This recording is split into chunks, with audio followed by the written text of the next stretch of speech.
আসসালামু আলাইকুম ভিউয়ার্স, চলে আসলাম আমার ছাদে বর্ষায় ছাদের গাছগুলোর পরিস্থিতি দেখাতে। এটা হলো আমার লেবু গাছ, প্রচুর পরিমাণে লেবু ধরছে, 20 থেকে 30টা হবে ইনশাল্লাহ।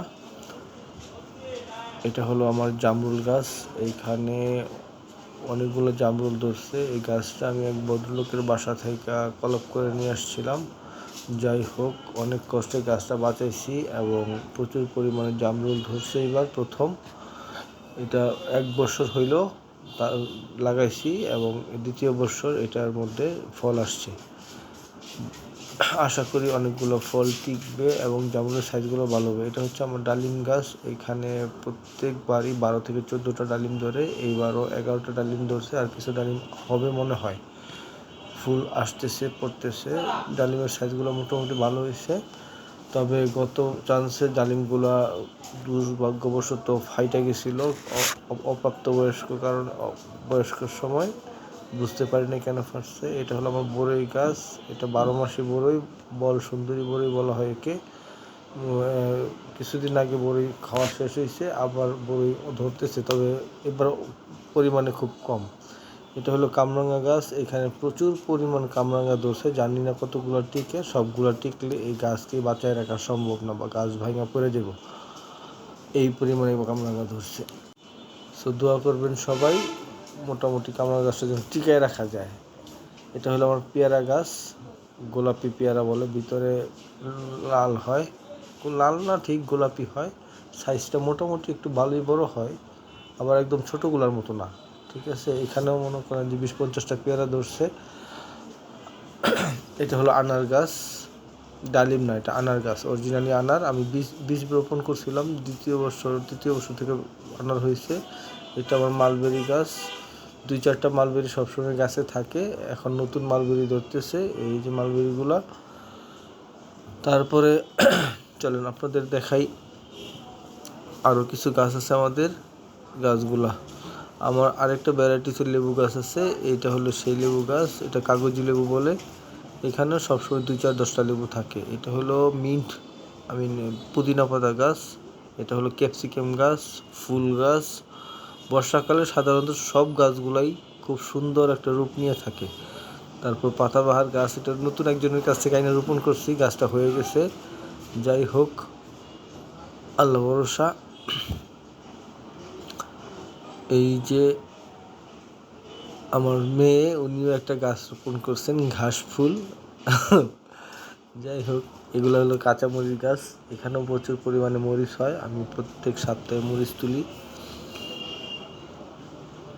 তারপর আপনাদের দেখাবো আমার নিচে কিছু কবুতর, হাঁস মুরগি আছে। এইবার হাঁস মুরগিগুলা ভালোই প্রডিউস হয়েছে। আমার খোয়ারের প্রত্যেকটা মুরগির সাথেই প্রায় বাচ্চা আছে, আর না হয় ডিম নিয়ে বসে আছে। তারপরেও আমি প্রত্যেকদিন 6-7টা ডিম এমনিতেও পাচ্ছি।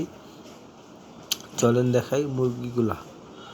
প্রথমত আমি দেখাবো আমার খাঁচার একটা মুরগি, যেখানে টাইগার মুরগির বাচ্চা ফুটাইছি, ওই মুরগিটাকে দিয়া। তো চলেন দেখা যাক, ওই মুরগির কাছে যাই।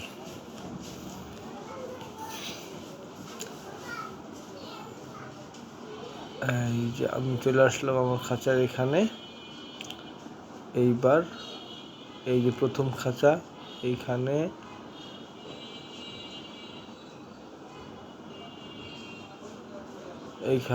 মুরগি আছে, মুরগির বাচ্চা আছে 8টা, 8টাই টাইগার মুরগির বাচ্চা। এইখানে আছে 9টা, কিছু টাইগার মুরগি, কিছু দেশি মুরগির বাচ্চা। এখানে 5টা টাইগার মুরগির বাচ্চা। এখানে আছে 9টা বাচ্চা, এখানে সবগুলো দেশি মুরগির বাচ্চা।